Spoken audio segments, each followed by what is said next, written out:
welcome to the video on Dalton's Law. This is the last law for this series of videos. And it's a pretty straightforward one. Dalton's Law says that the total pressure, we also call this P total, of a mixture of gases is just the sum of all of the pressures, called partial pressures, of its components. So you basically just add them up. If you have three different gases, A, B, and C, and they all have a certain pressure, then you just add up their pressures and voila, you get P total. So a sample of exhaled air has four gases. We have nitrogen and oxygen, CO2, and water. And so what's the total pressure? Dalton's Law says you add them all up. So 563 plus 118 plus 30 plus 50, and you get 761 millimeters mercury. Okay, there's another way that you can look at this law also, and this relates closely to a lab that we do here on campus, as well as we have a virtual lab like this.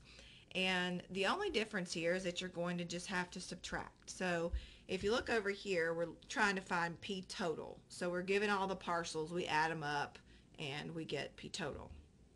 Okay, often we have a barometer in our lab or in the virtual setting or whatever that you can read, and you find the pressure of the room. And that is P total. So whatever the pressure is in your room or laboratory or whatever, that is P total. Okay, so in this experiment here, a sample of hydrogen was collected by displacement of water at 25 degrees C. Okay, the temperature doesn't really matter. That's just saying just room temperature there. The total atmospheric pressure was 748. So P total is the total pressure in the room is 748 torr. Okay, what pressure would the hydrogen exert if the pressure of water was 24 torr? Okay, so this is, think about it here. Okay, so P total is 748. Okay, we have two gases here involved. So we want to know the pressure of hydrogen, and then we're given the pressure of water is 24.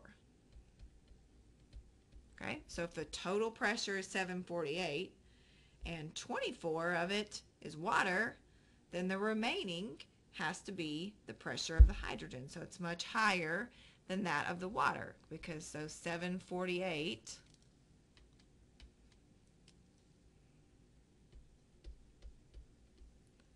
minus the 24 is going to give us the pressure of the hydrogen.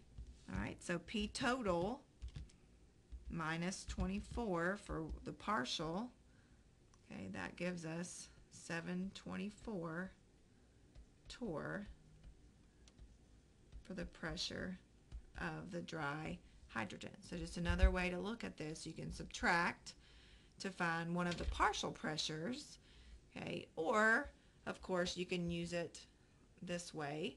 If you're trying to find P total, you just add up all of the partial pressures and get the P total. Okay, or you can be given the total and you have to subtract to find one of the partial pressures. All right, this is it for Dalton's Law. Thank you.